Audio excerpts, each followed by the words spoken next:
Welcome to Clean Air Action's podcast, Cleaning Up Dirty. We talk politics with non-toxic people. I'm Liz Green-Schultz. I run a political nonprofit called Clean Air Action. And I'm Sean Hoffman, Legislative Director of Clean Air Action. Clean Air Action is the proud sister organization of the Clean Air Council, the oldest environmental and public health organization in Pennsylvania. Together, we fight for your constitutional right to breathe healthy air. Over here at Clean Air Action, we fight dirty with clean. That applies to anyone who messes with our political and civil rights, including corporations and politicians. Today, we're super excited to have our guest here, Senator Nikil Saval. I want to talk about his experiences as Senator of Pennsylvania's 1st District. Thanks so much for coming on the podcast, Senator.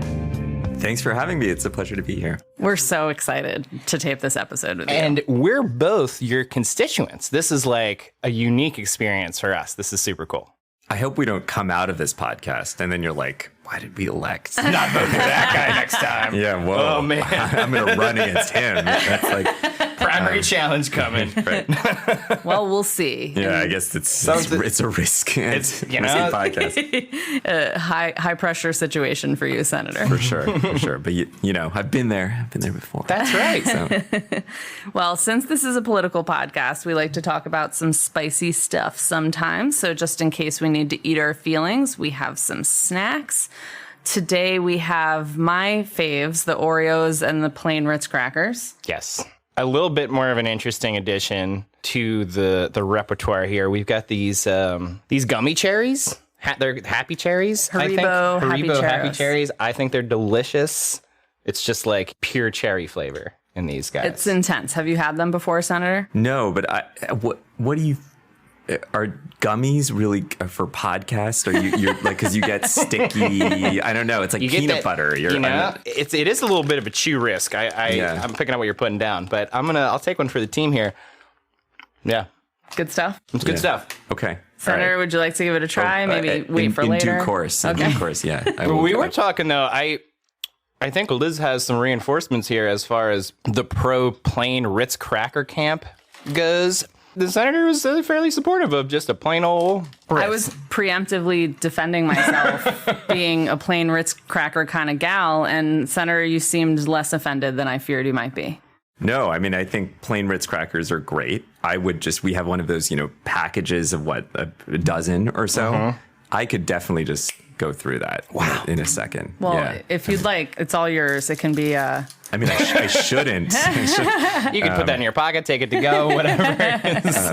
And we have Oreos are vegan. I think that's not as well known as it should be. Right? But it's like, that's exciting. Couldn't vegan agree more. Food. Yeah. Man. When I was vegan and people used to say, oh, that's so healthy, I would always say, well, Oreos are vegan. So yeah, Oreos, beer, wine, like peanut French fries, cheese. Usually, yeah. Yeah. That's right.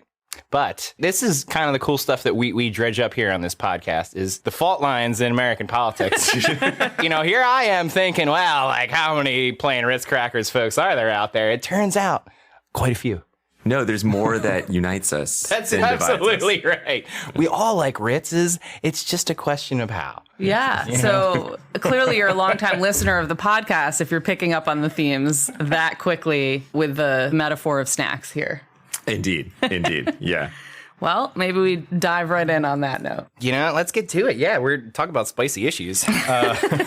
So we do like to talk a lot about political realities here on the podcast. And you, Senator, have been accused of being a socialist, yet you managed to get stuff done, work well with Republicans. We're betting you know a thing or two about navigating political realities. Unseated a long-term incumbent to get the seat you hold now, stood up to the machine in a number of other ways. You co-founded Reclaim. So let's start there. Tell us a little bit about that and why it was founded. Absolutely. So, I should say the accusation is true. I have and have always been a socialist. But Confirmed for the internet. That's right. Exciting. So Reclaim Philadelphia came out of... So I was a very strong supporter of Bernie Sanders in the presidential primary in 2016. You were feeling the burn. I was feeling the burn, continue to, I should say. And, it was a very exciting time. I mean, I'll confess the initial kind of experience of supporting Bernie was surprising. I mean, I thought, oh, this is like my private, personal, support for this doomed presidential candidacy. In my head, it was similar to previous kind of quixotic adventures in left politics at a national level. Clearly the campaign started to gain steam by the time it hit Pennsylvania, but I thought, okay, I'll take out a packet of turf and go canvass and let's see what happens. And I was sort of intoxicated with the experience, and in part because, I had done canvassing before. I canvassed for Obama in Nevada in 2008, but, I was driving from California to Nevada. It wasn't my neighborhood. I was just doing a kind of like task in a way, I felt. This was organizing with my neighbors. And it was extraordinary to find that among neighbors, there was a huge desire, even if they weren't necessarily supporting Bernie Sanders, a huge desire for the kinds of politics that he embodied or the kinds of ideas that he embodied, what we would now call, a Green New Deal that wasn't, for climate and jobs and infrastructure, a $15 minimum wage, things that have actually become part of the framework of how we think about, fighting climate change, or how we certainly think about raising wages. He was an unapologetic and just deep defender of organized labor, fighting sort of trade policies that affected workers, across the globe, right? A truly internationalist figure, the foe of imperialism. There was and just someone who stood up against the Iraq War and things like that. So all of those things were amazing. And also people were interested in those things and fighting for them at a local level. Many people had that experience who were volunteering or staffers of the campaign. So we stayed after the campaign folded. Not that it was a doomed presidential. It did much better than we all expected. It came pretty close. I can't stop coughing. Sorry. Cough break.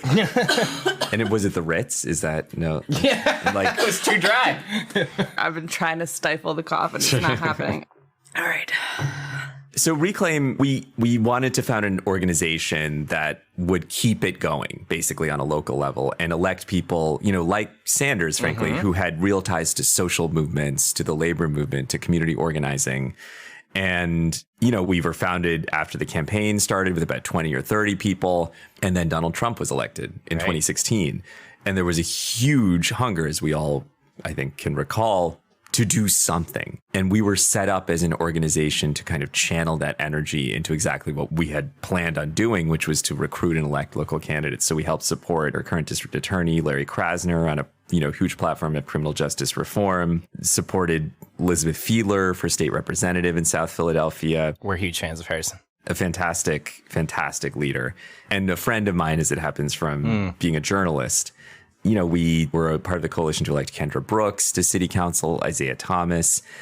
And we also organized and ran people for local Democratic committee person positions, basically to boost turnout, to raise the level of political awareness around local issues.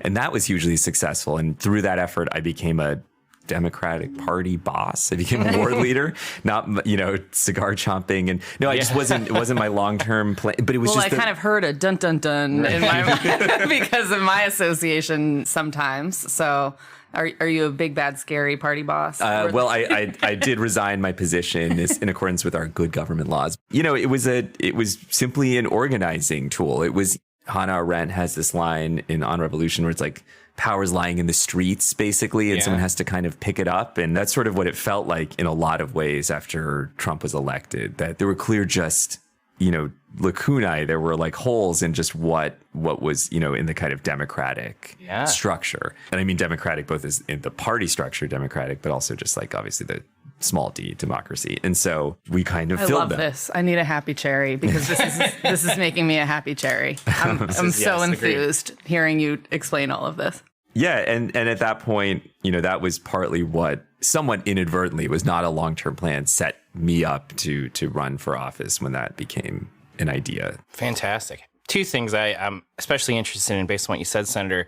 First is sort of, and I think this happened with a lot of people around the country in the wake of the 2016 election, this discovery both of we've allowed the power of the people to atrophy to a certain extent. And we sort of talk about this on a previous episode where due to cycle after cycle after cycle of folks the nation over sort of feeling detached or powerless to impact elections, especially at the grandest scales, sort of resulted in a lot of folks maybe stepping back. And then you and many others in the wake of feeling the burn or hitting the pavement, and particularly talking to your neighbors, where neighbors talk to neighbors as opposed to parachuting into Nevada to knock on doors, which is in and of itself an important and effective thing. But when neighbors talk to neighbors about this stuff, it's on a whole other level, and it builds community and can really sort of light those fires again. And it sounds like that's kind of what you experienced, Senator. Is that right? Absolutely. There's a natural or an organic, let's say, connection among neighbors or neighborhoods. There's a commitment to the neighborhood realities or the city that we live in. Right. There's a shared sort of circle of understanding that you're within. And this guy lives here. He gets it. Yeah. He lives down the street. He understands, and so when we talk, there's a different understanding there between neighbors. And at the same time that they are, very frequently, although not exclusively, they may be strangers, right? Or they're not strangers, but you're talking about topics that maybe you wouldn't otherwise talk about. Like, hey, me down from the block. Maybe we haven't talked about, climate change, together, or not quite in this context or what have you. And so, I think that was very powerful, and it continues to be informative to me that it's like, even at a slightly different scale or, in elected office, that the kind of a mobilized constituency of neighbors is critical for what you want to do. And, now it's been several years of doing this, and it means that people are sort of ready. They're ready to act. They're ready to canvas. They're ready to work on behalf of the issues that we care about. And it's not just elections, right? It's also issues that people will go door to door to fight for the things that they care about. That's not just during election season. I think that's critical. And that really builds community and sparks little fires and ignites change either around the issue areas, as you're saying, for or against these local issues. And that really can blossom into national advocacy, right? And people power. Organizing an action, organizing neighbors, organizing a community. The second thing I wanted to ask you about, Senator, is the rise and popularity of Sanders, particularly in 2016. And it's something that, Liz, you and I didn't really get into too much in that episode where we were kind of analyzing these waves in American politics. But, WTF America, how did we get here? Right, but I've spent a lot of time thinking about how the left in America has, since the 60s really, has sort of taken a back seat, certainly compared to Europe. Again, not really until Sanders in 2016 did we see someone really blow the doors off of a race as an openly very liberal progressive. And I was particularly fascinated with how many people, and I think this is your point earlier, Senator, how many people found the ideas that he was pitching very appealing. And I remember talking to friends of mine who by no means were bleeding heart progressives or hadn't even really been that involved in politics up to that point, who said, man, he's making a lot of sense. He's saying some things that really appeal to me as a average blue collar working class person from a Philadelphia suburb. So I'm curious if you have any thoughts as to how it was that he had such appeal, and perhaps is that a blueprint for, ground that can be gained in that progressive space going forward? I feel like I should admit to you, Sean knows this, I was not feeling the burn back then. So I'm a later transition into this movement. Yeah, it's okay. It's okay to be wrong. But, I'm sorry. I can admit that. There were certain kind of unique things about 2016. Mm-hmm. Clearly, not just with regard to Sanders, but so many different aspects of that year or what led up to that year. Sanders was a uniquely and has been a uniquely positioned figure to catalyze, I think a lot of different things. Mm-hmm. There was the Occupy movement before that. Much of the rhetoric and themes of Occupy came into that campaign. The Black Lives Matter movement. Just much of the kind of reaction to the response to the Great Recession, the financial crisis of 2007, 2008. When it seemed like there was a great movement for some kind of new political economy. And you had what was widely recognized at the time as a fairly meager stimulus response on the part of the Obama administration, reflecting some 20 or 30 years of neoliberal thinking on the economy. We had quite the opposite response, I think, in the lessons learned with the Biden administration, where the American Rescue Plan was the largest program of its kind in our history. And so all of that fed into candidacy, I think, that, then was also, none of us could have predicted it, but someone who was deeply connected to the American socialist tradition. I mean, it was true. Like, he honeymooned in the Soviet Union. I mean, it was just... He's a real deal.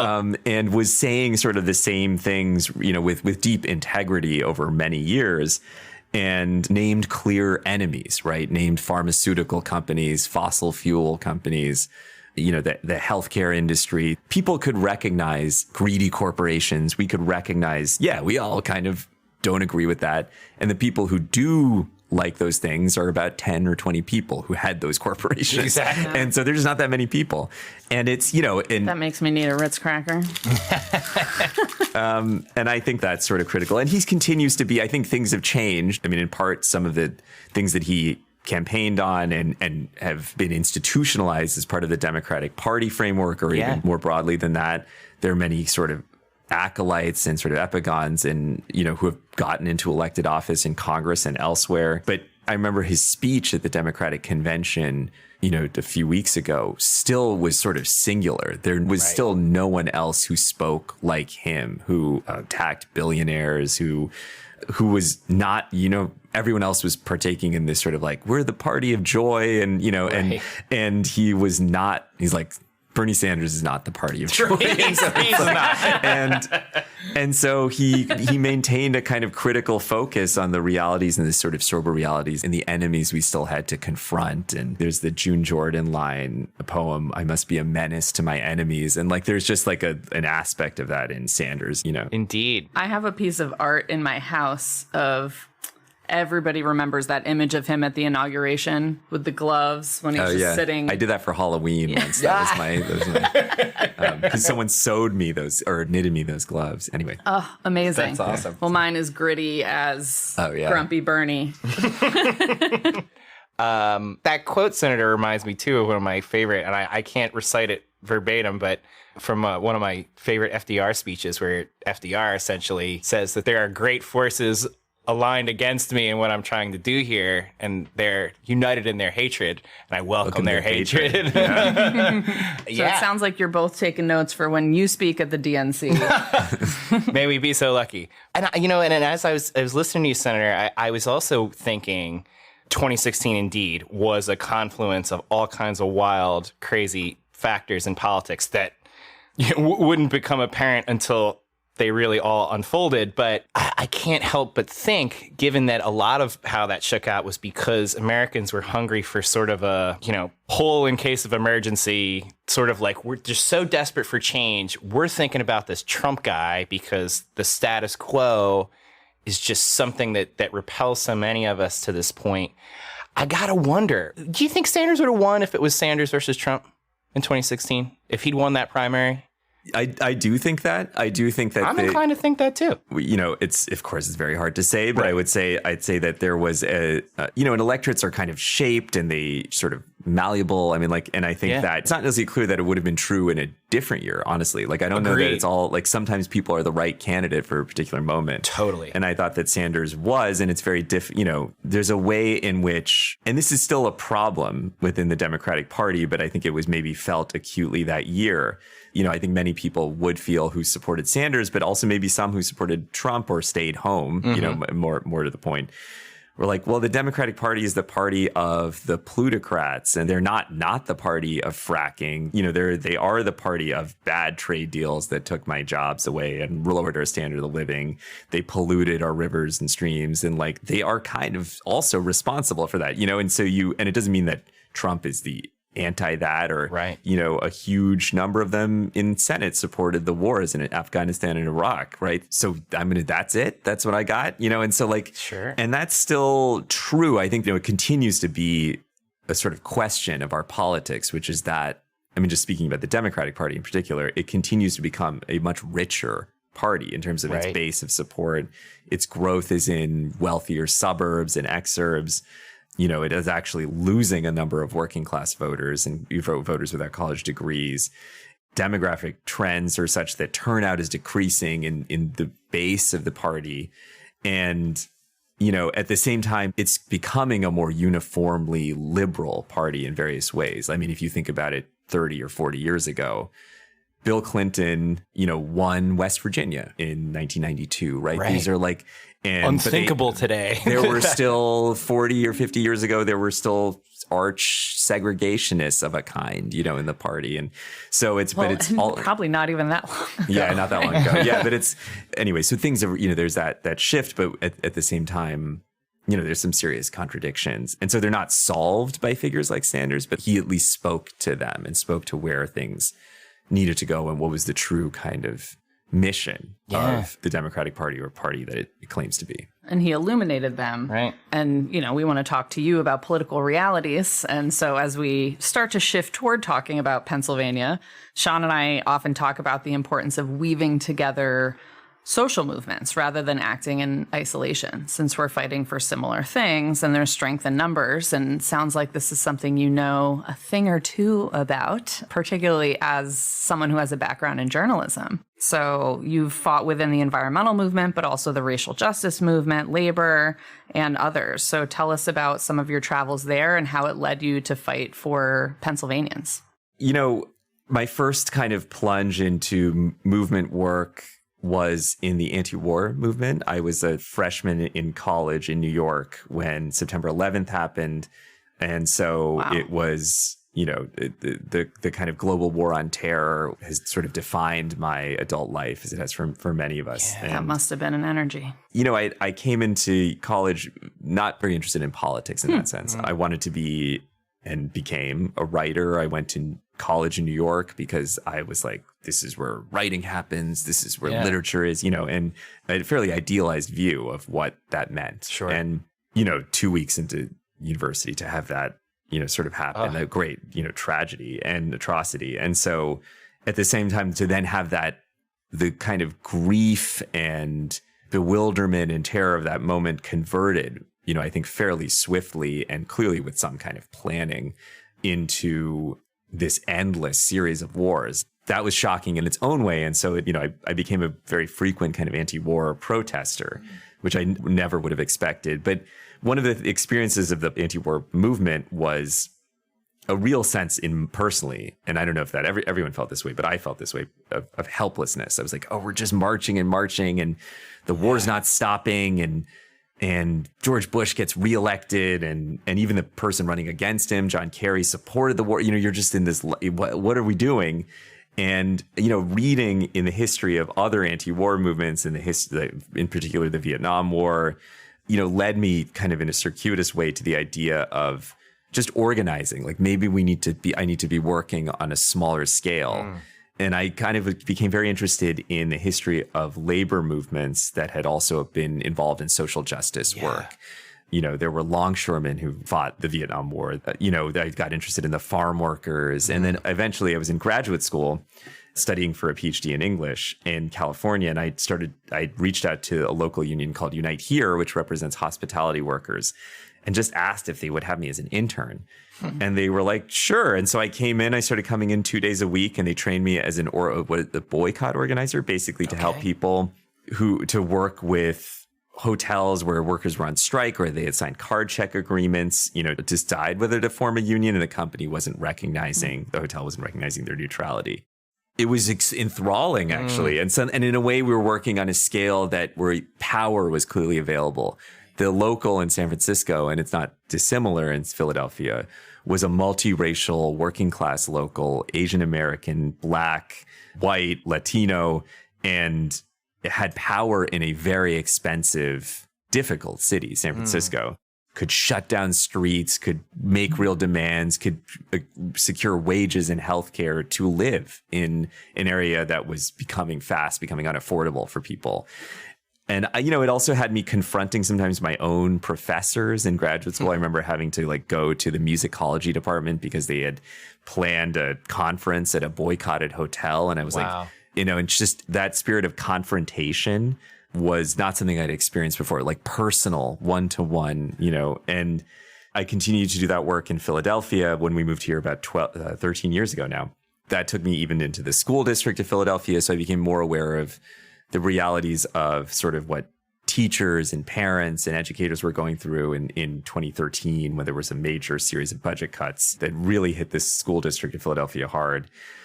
And so that was, my experience in the labor movement, and it stayed with me. And it's funny because, at the time we've been talking about elected office and politics and stuff. I really thought workplaces are the key. I never really thought about elected officials. I remember in 2015, I think the only person I voted for city council was Helen Gim, who was running for city council. And only in part because I was like, I know this person. Right. They're involved in schools just like I was, and so like they were like a celebrity to me. And I know that name. I'll vote for them. But it was like that was the extent of my knowledge. I mean, I'm not proud to confess that, but it's just true. And well, so it's pretty normal. And I'm sure at that time you probably had no plans of running for office. I did not. No. I mean, that was like, all I knew was we needed allies in elected office, but we needed organizing. And, in a way, that insight, I think, is still basically true. Like, it's like you can have elected officials, but like without the kind of movement power, it's hard to do anything. Mm-hmm. Yeah. Now, I'm particularly interested too. That's all so interesting. And, the labor movement, it's something as environmental advocates, especially here in Pennsylvania, where, that's something we spend a lot of time thinking, how can we unite blue concerns and green concerns here in Pennsylvania? Because, it's no secret that if you want to get something done in Harrisburg, it's really hard if you don't have the backing of labor. And need to unite with the red concerns. Indeed. But political realities of Harrisburg. But, I'm curious, and you'd mentioned this earlier, Senator, about how labor and progressivism, particularly in recent decades, have sort of started to split, or there seems to be a lot of union folks the nation over who are firmly in the Trump camp, a campaign that, and frankly, a party that is largely hostile to labor and organizing.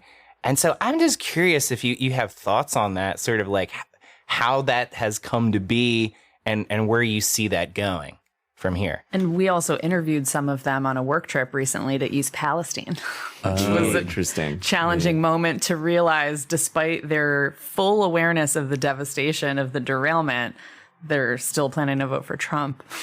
Yeah, I find that folks on frontline communities who have been struck by environmental devastation, and it's complicated because it's not always clear. I think we assume, there's a clear understanding that like the Democratic Party is the party of environmental justice, but it's not.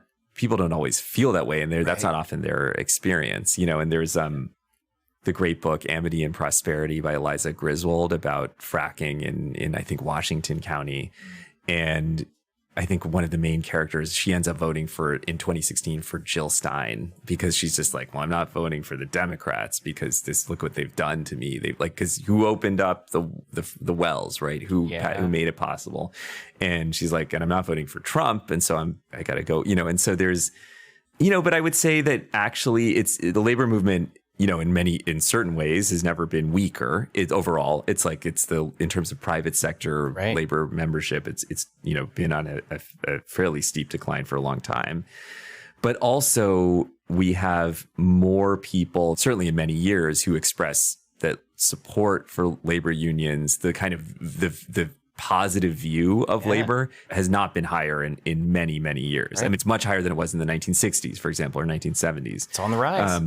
I think there's a scholar who calls it like kind of laborism or laborism without labor. And that's sort of what we're experiencing. And so you have major national organizations that, are in some ways are critical partners of sort of environmental justice or a Green New Deal or what have you, like the UAW, right? Which is I helped found a UAW chapter, Philly Defender. Oh, of course. Yeah. We're also still reckoning with, the overall sense of betrayal in the American labor movement and in kind of like the heartland, the communities where it was strongest. If we think about Pennsylvania, Western Pennsylvania, Northeastern Pennsylvania, there's the sense that no one stood up for us when coal mines were closing, when steel mills were being shut down. And, that's a fairly common feeling among workers with regards to a particular government. There's a very great book called Against the Law about labor protests actually in China. And the writer Qingquan Li, she compares labor protests in China's so-called Rust Belt, which would be in like northern China where, the kind of Maoist model, the Iron Rice Bowl, they called it. And people felt this like deep connection to their government. And then things started to shut down and they felt really betrayed and hostile to their government. It's very similar language and rhetoric and feelings to what you hear in sort of Rust Belt communities in Pennsylvania or, or Ohio or what have you. And so, which is extra interesting because we were recently in the press hearing in Harrisburg and a lobbyist was pointing to China about some things, I think not in the way that you are.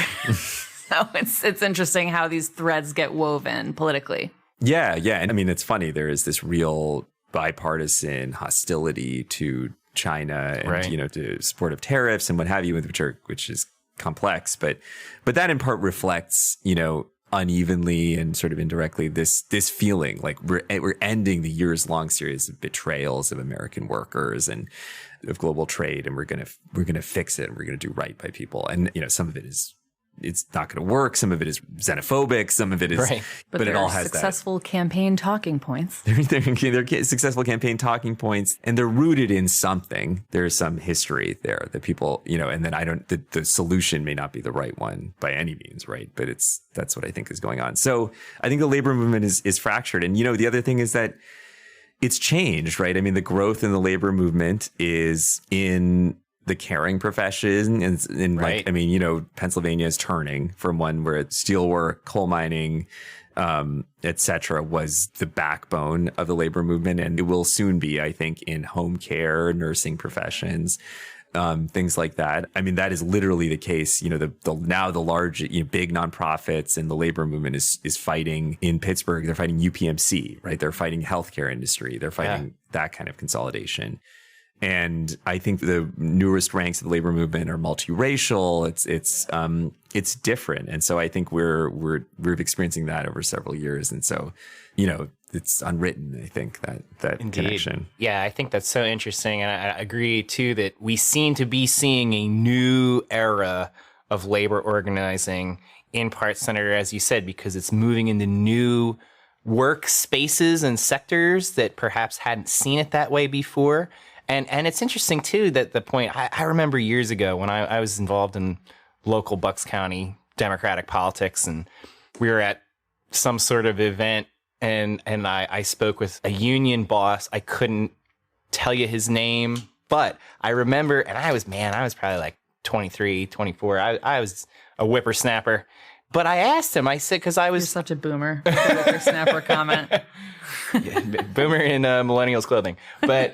I was just so curious about the waning power and influence of unions, particularly within, Democratic side of the aisle. And he said to me, he's like, listen, man, there ain't as many guys on the line as there used to be 30, 40, 50 years ago. So it's in part a sheer numbers thing of we just don't have there's not as much of a need thanks to automation and what have you. And globalization and so there's just fewer numbers. And I think too, there was a lot of corruption in the mid 20th century when it came to unions and getting involved with the mafia and stuff. And I mean, my grandfather was a Teamster. Those are some rough and tumble dudes, back in the old days. And I think that left a bad taste in a lot of people's mouths that anti-labor, anti-union forces were able to capitalize on and decimated the unions in a lot of respects. And I think now finally, maybe this is just me being the reckless optimist here, but it seems like enough time has passed and enough things have changed in our society where there are some green shoots starting to spring up around labor and these sorts of things. And maybe we're going to see some real momentum there. Which makes me think, Senator, you're on the ERE committee, the Environmental Resources and Energy Committee. So are you seeing trends as it relates to the shift to clean energy in Pennsylvania?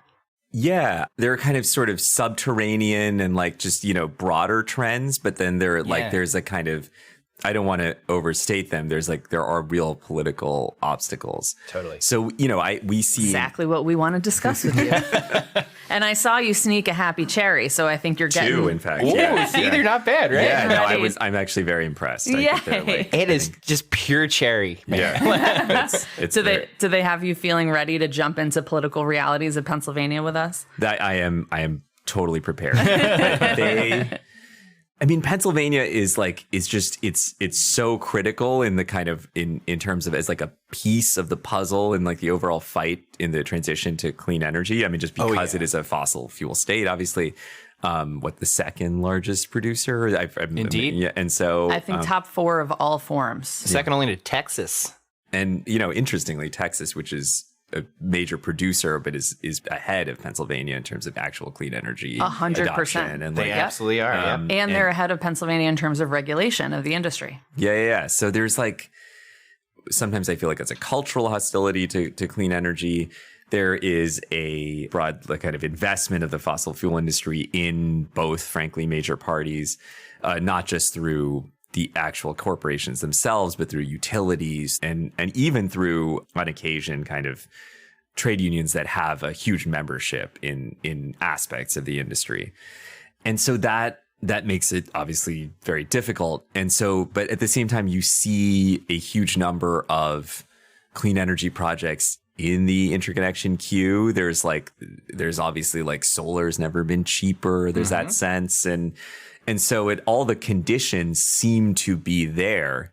And yet I think the politics are extremely revanchist and like rear guard in terms of like, we're going to fight tooth and nail to not let this happen or not let it happen on the scale that it could. I mean, the transition at the same time that clean energy jobs are growing. There's still more clean energy jobs. If you consider clean energy jobs to be, say, energy efficiency, retrofit jobs, and, all the kinds of work that goes into infrastructure and cleaning up infrastructure, there's all the incentives through the Inflation Reduction Act, which we haven't, we've only begun to take advantage of. And I think it's also a question of how much Pennsylvania does take advantage of them. We actually interviewed Brian Regley on our podcast. So terrific. we have Yeah, a whole episode about how Pennsylvania is trying to maximize those. And so far, I think the adoption has not been as high as it could be. And that's true of Philadelphia Indeed. as well. Indeed. And so Why Governor Shapiro created the Office of Critical Investments to try to turn those tides. exactly. And hopefully it can, because it'd be a real missed opportunity for the Commonwealth to not take full advantage of the once in a generation legislation that is the Inflation Reduction Act. I share the view that we can't depend simply on technology getting cheaper, that it's like you don't even have to meter it, right? It's like it's just so cheap. Like it's a political problem. Like we're not just going to get there. Like we need massive investments in direction in order to get to the kinds of like adoption that we would need. And, you see that in other countries. I mean, like, this is less like a clean energy question, but more like a transportation issue. I mean, the mass adoption of like electric vehicles in China and a creation of a major charging infrastructure. I mean, it's very imperfect. And, I want to be clear, and electric vehicles are not the solution, right? They're just an aspect of it. And we need a multifaceted approach, right? Exactly. Yeah. So you mentioned some of the political barriers. What would be on that list of those political barriers that you're seeing in Harrisburg to this transition? I mean, If I could really put you on the spot. If you need a happy cherry break. This is not a happy it's a sad cherry. Sad cherry. Maybe more sad cherry break. I mean, the largest is the fossil fuel industry. I mean, but it just is, and that industry, has like tentacles in various ways. That is the major obstacle. What comes with that, is a kind of lack of political will or seriousness about the transition, and there isn't like a kind of organized set of principles and laws that I think we would. I mean, there, in some sense there is, right? There is like a 30 by 2030 bill. There's like, there's like various aspects of this, but even the kind of existing legislation is not on the scale of what we see in Colorado or, Right. or Minnesota or what have you, in terms of like real teeth, real standards. And we'll see if any of those states hit their goals, right? But at least there's some progress on that front. So, and to be clear, I like greatly applaud my colleagues who are pursuing this, work on this scale in a hostile environment. But insofar as, if we can start to, and I think this will happen, I think it will take some work, but there could be a kind of public hostility, say on the Republican side, or even among some Democrats, to kind of like a wholesale transition of the kind that we frankly need. Yeah. But underneath that, the growth of projects at a certain scale that people are accepting, the investments in infrastructure in particular that have clean energy components. So I'm really heartened by Representative Fiedler's bill, the Solar for Schools program, which passed, a couple months ago. Good stuff. With huge support, bipartisan support, major support from the Pennsylvania building trades. And they spoke at the press conference the other day. Yeah, exactly. And that's no small achievement. I mean, it obviously speaks to the success of that program, but the creation of a coalition that can do other things together. And, and I think we're well into this period of time, but my life was changed, I'd say, by the kind of the adoption and rhetoric of the Green New Deal framework, in part because, in a way, as a labor movement person myself, I also thought for a long time of the fight against climate change as a kind of retreat from a certain quality of life, that we'd have to reduce, certain usages. We'd have to the kind of future of abundance is not what we'd have. The Green New Deal framework was like, no, actually our quality of life right now is quite bad and we could improve it. We could have much more abundant transit. We could have, our schools could be gleaming and free of toxic infrastructure, and we'd have cleaner air in our homes. And I'm like, of course, and this would create jobs, right? And it would lead to justice, and we decarbonize. And you're speaking our language, Senator. Liz is probably getting some flashbacks. It sounds like I'm talking to Sean again.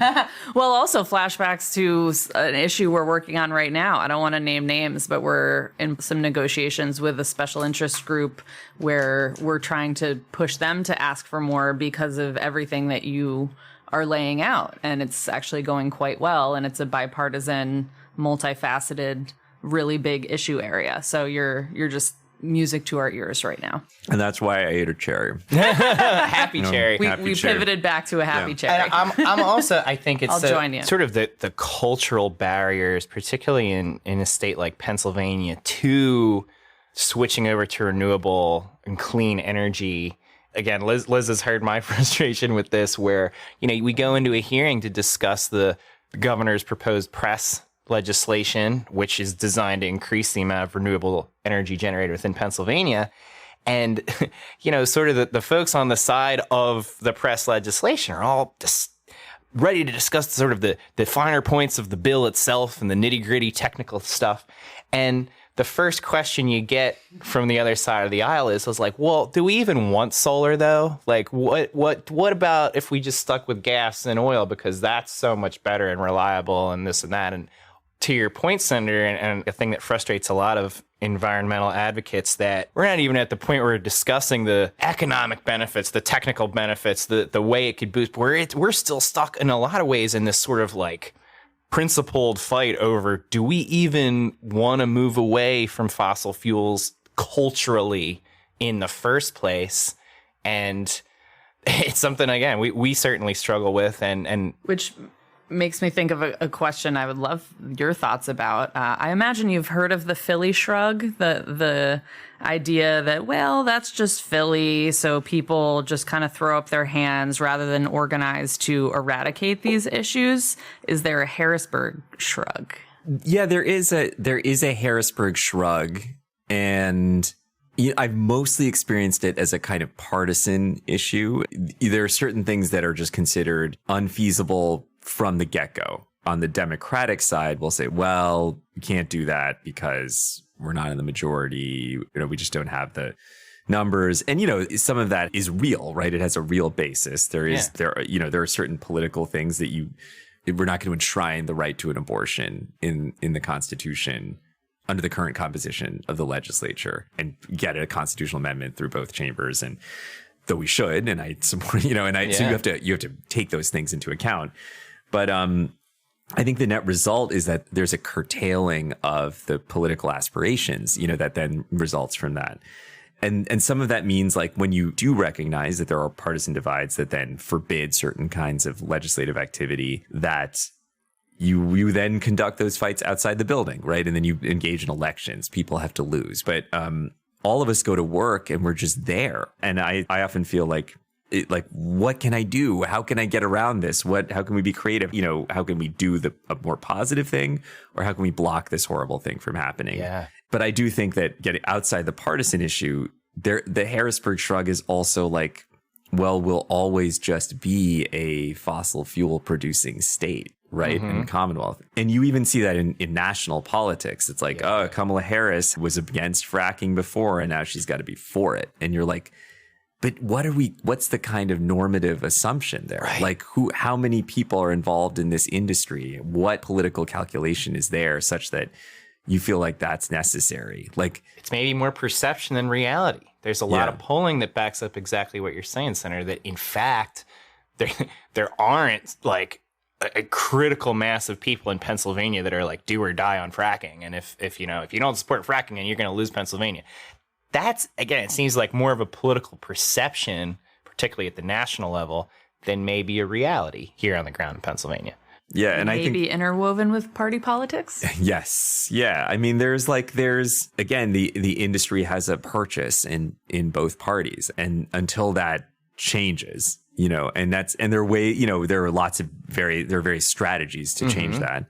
That's going to be the principal obstacle. I mean, the chair of the Environment and Energy Committee himself has investments in fossil fuel companies, and I mean, there are various aspects of government, I think, that shouldn't be allowed as well. But I think that's seems like a bit of a conflict of interest to me. But Joe Manchin in Washington, or our very own folks here in Pennsylvania, it's it seems like a bit of a conflict there. But I'm curious though. It's something you said. Do we name him? Do we Senator call it out? Gene Yaw? I mean, it's not a secret. You can Google it. It's but something you said, Senator, that has sort of confirmed a personal theory I've had about legislators, whether that's in D.C. or Harrisburg or what have you, where regardless of what side of the aisle you're on, the great majority of you, like you said, you get there, you're in the building, and you kind of can't help but want to try and make stuff happen. I don't know that there's too many people who get elected, again, regardless of what side of the aisle you're on, when you're like, I can't wait to go to Harrisburg and do nothing. Like, I can't wait to just sit around and wait for the bosses to tell me what to do.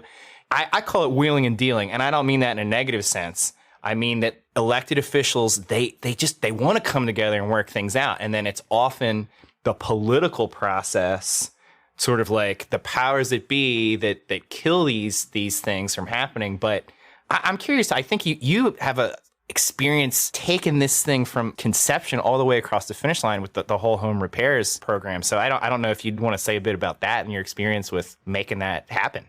Yeah, that was, one of the great experiences of my life in that sense. In part because we took a program that I considered an environmental justice program, Totally. in some ways a racial justice program, and of course an affordable housing program. It was an intuition at first. It was something I had campaigned on, that this would be something that could be done in Pennsylvania. One, I thought it was necessary. I thought it was important to, and this is true of not just Pennsylvania, but many other places where you have an older housing stock. We have goals as a society around the preservation of that housing stock, the decarbonization of it.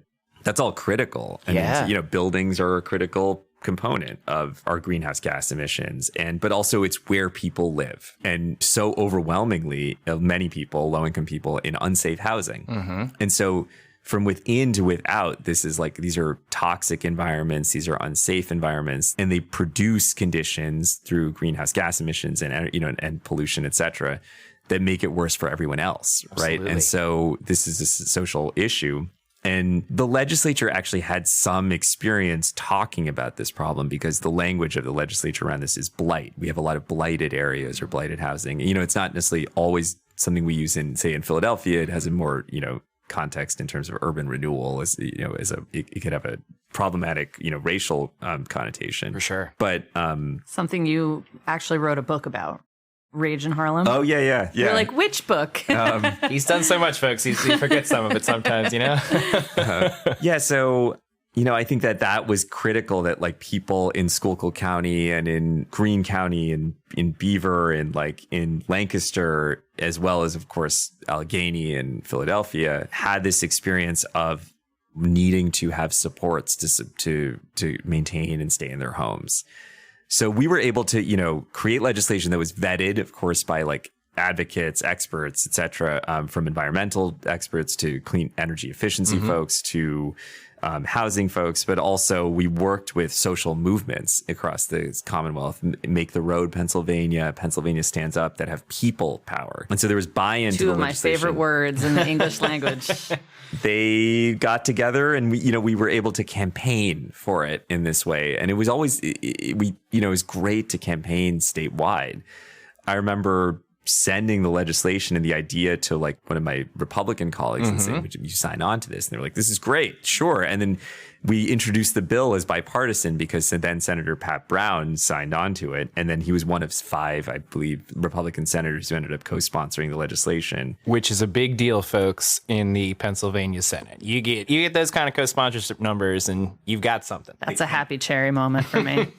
The campaigning, it created media power. Like we were on TV in the like central PA and Western PA and what have you. And my colleague, now the county executive of Allegheny County, Sarah Namarato, was working in Western PA and in the House on the House version of the bill.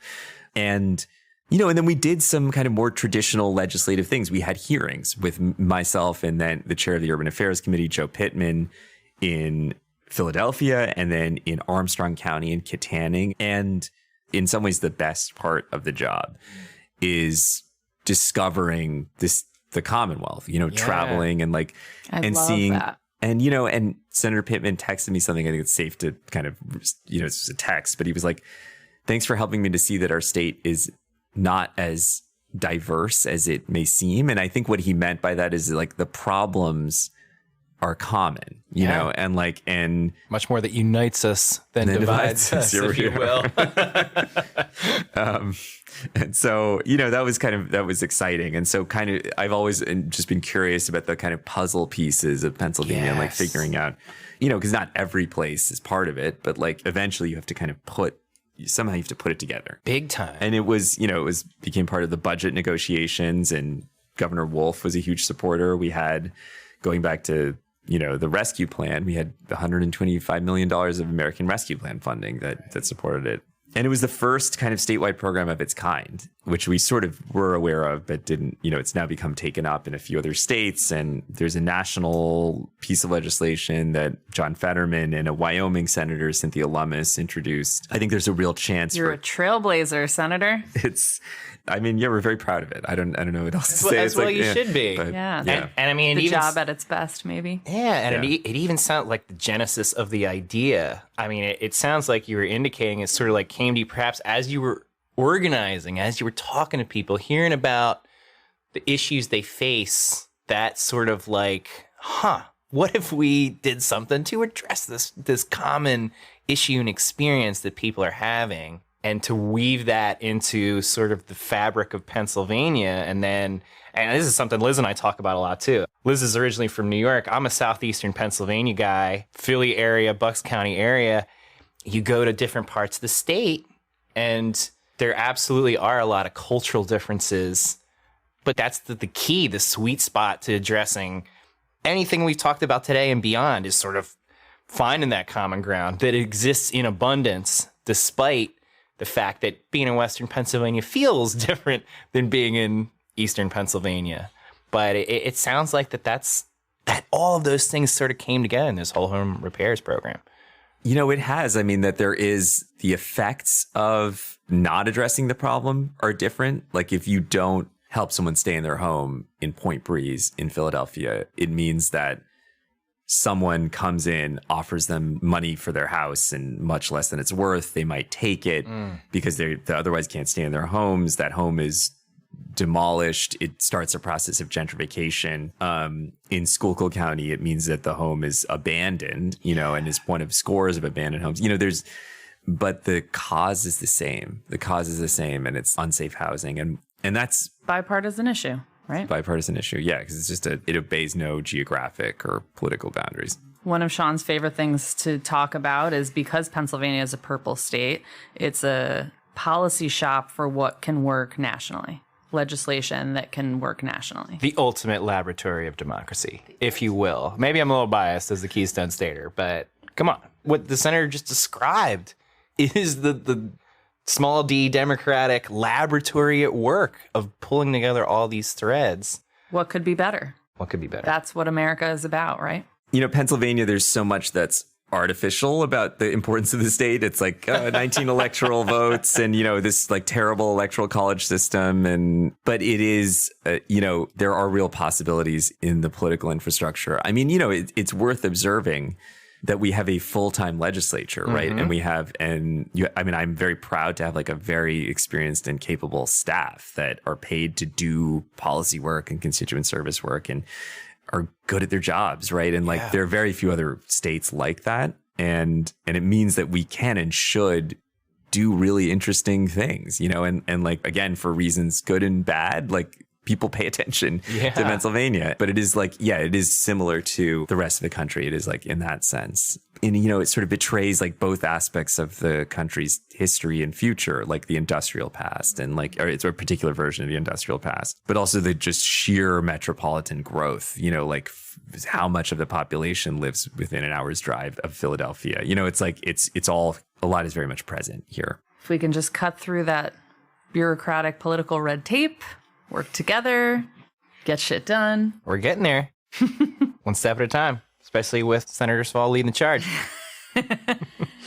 Senator, do you watch The Bear? I caught you with your mouth full. I've eaten a lot more of these than I thought. See? I had a feeling that was I'm not snacking. I had a feeling that was going to happen. I'm not a how much TV, really. However, your stock just dropped. Here. I know. He's too busy learning stuff all the time, and trying to reading save and writing, and he's kid, The one show I really do watch and somewhat religiously is related to The Bear. Is Top Chef. Okay. So nice. And do you have a favorite season? New Orleans, I think, is classic. Probably, New Orleans is, and in part controversial ending. I mean, I'm not Nick Elmy's great and whatever, but well, listen, and Nick Elmy as a local guy, so I mean, I love Laurel. Because I love Top Chef. I'm like, oh, maybe I should watch The Bear. My parents owned a restaurant growing up, so I had a pizza restaurant. So not anything like Top Chef or presumably what The Bear is, but Top Chef. Every season I play with my in-laws and we draft teams. That's fun. That's so cool. And then we have a challenge at the end. Whoever wins has to cook a meal for the other, which that's so fun. I love that. That would be a great challenge for the listeners. Yeah. So we had a vegan ramen challenge that was or just a classic 4-course. What are you going to do? You just I love that. I think I'm going to challenge Sean to that. Challenge accepted. Here to hear, folks. That would make a fun podcast episode. Senator, would you come back to do that podcast episode with us? Let's do it. Yeah. All right. We got you on the record now. I don't know. We might regret challenging the senator to this because you're sounding like you know your way around the kitchen. I have a limited repertoire. I can but within that repertoire, you're like, that's okay, right. Bring it on. Yeah. Love that. I'm a bit of an air fryer chef, so I'm new to the air fryer, but it does everything. What a dream of a gadget. I feel occasionally that Liz pushes the boundaries of the air fryer to places it was not meant to go. But well, Sean has a favorite question that he likes to ask. Yeah, real quick, Senator, before we let you go, do you have a walk-up song? Bottom of the ninth, coming to home plate. What's pumping you up to hit that home run? This is a good question, and I got to come up with a better answer than there's no wrong answer, man. It's a That's high the pressure beauty moment, of the question. just like the walk-up song moment. We Are the Robots or Craftwork or something. I don't know. I'm just because That's good. Yeah, that's a cool one. It's a weird one. I don't know. My kids love that song, and so I've just been listening to it a lot. So I'm embarrassingly a very big U2 fan. This was a childhood. What's embarrassing about that? Yeah. The wall of sound, I'm glad you think so. I went to go see you two do the Joshua Tree at the Link, like the whole, and I was like belting every song. I mean, that sounds like a legendary show. It was Joshua incredible. Tree. If you don't, that's like a must-have album in anybody's collection, man. Like that's like, wow. Yeah, I have a very scratched CD and cassette tape, in fact. But yeah, so it would probably be something like even better than The Real Thing from, but I haven't really, I don't know. I got to come up with something. That's a good choice. I'm like a Led Zeppelin walk-up song kind of guy, but now I'm like, maybe I should think about U2. Wow, you're shifting Sean's walk-up song. But that's a good one, U2, man. You heard it here, folks. Senator Saval. Alas. No, it's a good one. It's a good one. That is a good one. Well, I have to ask one more question because you seem like a persistent optimist. I have my reckless optimist bag. We talk about our reckless optimism here. What fuels your optimism? How do you keep hope alive during low moments? Because I would assume you have many as a socialist in the Pennsylvania Senate. The socialist tradition is, and I really mean this, is an optimistic tradition. Like it's like that, and so I actually have like on my keychain, the Gramsci quote. It's like, Let's see. It's pessimism of the intellect, optimism of the will, but actually it's just emojis. So it's like frowny. This is so cool. Frowny face of the intellect. I love this. He's the real Smiley deal, folks. face of the will. Amazing. Because it's like, we've talked both intellectually and just kind of politically about like, there's these obstacles and this is what's going on in these trends and, and like, are we going to get out of it? And then, but the component parts of all of that are like, the basic aspect of the socialist tradition is like the left, whatever, nothing is alien to us. Like we don't leave anyone behind. The political boundaries that separate us or geographic ones are just, are not immutable. Right. And so, we're ultimately, even though there are obstacles, like they're surmountable, right? And like, because there's like a majority, right? That ultimately there is like the majority of people support the things that we support, right? And there's like a political act that needs to happen to put that together. And, things have happened in the last 10 or 15 years that I wouldn't have predicted, right? And so, it makes me feel like, it makes me want to live a long time, basically, and like, and just see, that's amazing. And that's see awesome. what happens. And so I sound like Sean. Yeah. But I love your use of the word conjuring there because we talk about holding on to the magical moments that work in this movement because there's a lot that doesn't. But there's a lot that does. There is a lot that does. And you look at the histories of social movements and, and moments in the past, and like you have to think about longer periods of time and see what people go through and see how, I don't know, the civil rights movement didn't achieve the Civil Rights Act and Voting Rights Act, I'm wearing my John Lewis shirt. Yeah, Yep. it's like it was years and years and years of like, and in like early 1950s, it might have seemed impossible to do what happened a little over 10 years later. So I just think we have to start to think on those timescales. And it's difficult because you sort of have to feel yourself as living in history in some particular way and recognize your historical moment and the conjuncture you're in. And it's like hard because you're just in person, right? You're just individual and like in your part. And so like, but what am I part of? What's the thing that we're, and you could be wrong, right? But then you readjust. And, so I just feel like. Were you eavesdropping on Sean and my conversation yesterday? Because we were literally just talking about it's this. It's uncanny, yeah. What a perfect note to end on. Can we do a happy cherry cheers? I was going to say it has to be like, so good. So funny. Just the synchronicity. Well, cheers. Senator, cheers. Thank you. Oh, I jumped the gun. I'm already. I'll take another one. To our cheers moment. These cherries are just so good, guys. Yeah, they are. Well, Senator, thank you for coming on the podcast. This was fantastic. Thank you so much, amazing. Senator. Sorry, mouthful of cherries. Thank you. Cherries. Thank you. We're ending on a happy cherry note here. And to our listeners, thank you for listening to Cleaning Up Dirty. To help us clean up dirty, follow us at Clean Air Action everywhere on social media and subscribe to Cleaning Up Dirty wherever you stream podcasts.